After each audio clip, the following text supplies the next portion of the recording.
Good morning, this is Monday, the 11th of December. I'm Grady Wolf, market analyst with Bell Direct.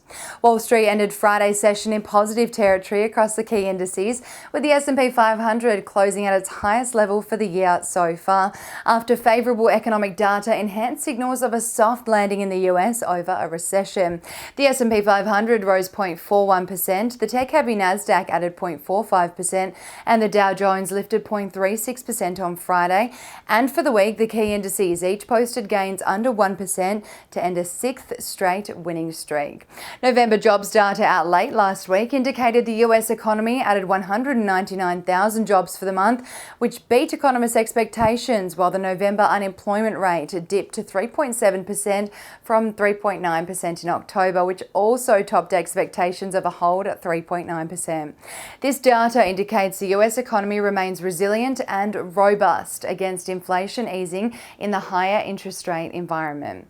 Consumer sentiment and inflation expectations also showed positive signs, in that sentiment is at its highest level since July this year in the latest reading, while inflation expectations continue to ease.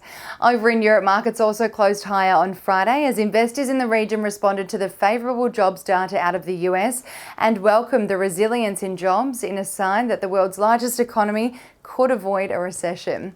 The Stock 600 rose 0.7% as travel and leisure stocks rose 1.5%, while Germany's DAX added 0.78%. The French CAC rose 1.32%, and in the UK, the FTSE 100 lifted just over 0.5%. Locally on Friday, the ASX 200 rose 0.3%, boosted by the energy sector recovering from recent lows to close the day up 1.04%, while technology and utility stocks were the only two sectors to end Friday's session in the red. The story of the session on Friday drove Santos to a 6.2% rise after the energy giant hit headlines for a proposed merger with fellow energy giant Woodside to create a $52 billion energy powerhouse. On the commodities front this morning, oil has recovered to trade 2.73% higher at $71.23 a barrel.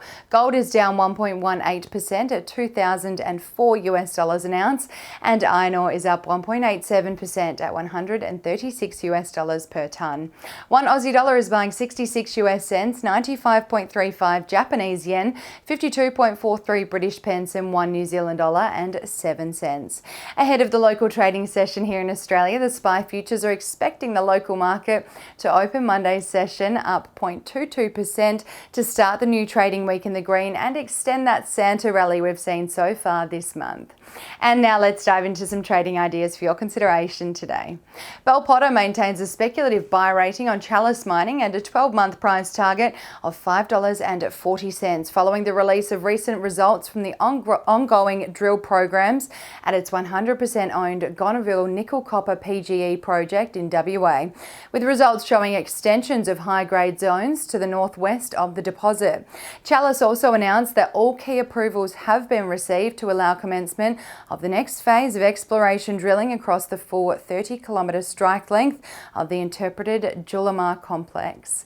And Trading Central has identified a bullish signal on Sonic Healthcare following the formation of a pattern over a period of 53 days, which is roughly the same amount of time the share price may rise, from the close of $31.10 to the range of $32.70 to $33.10, according to standard principles of technical analysis. And that's all we have time for this Monday morning. Have a wonderful day, and as always, happy investing.